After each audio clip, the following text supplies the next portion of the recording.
रीसीज cup versus हमारा नया फीस्टेबल्स peanut butter cup. देखते हैं गॉर्डन रैमसी को कौन सा पसंद आता है। अपनी आंखें बंद रखना, मैं इन्हें मिक्स कर रहा हूँ। ठीक है, हाथ आगे करके एक उठा लीजिए।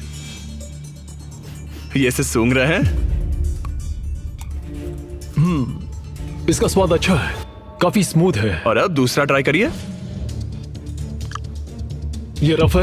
ये पीनट बटर जैसा बिल्कुल टेस्ट नहीं कर रहा है। इसका टेस्ट काफी ड्राई है और चॉकलेट का टेस्ट भी नहीं आ रहा है। मैं इन दोनों में से चुनना चाहूंगा ये पहला वाला। वाह, क्या बात है। थैंक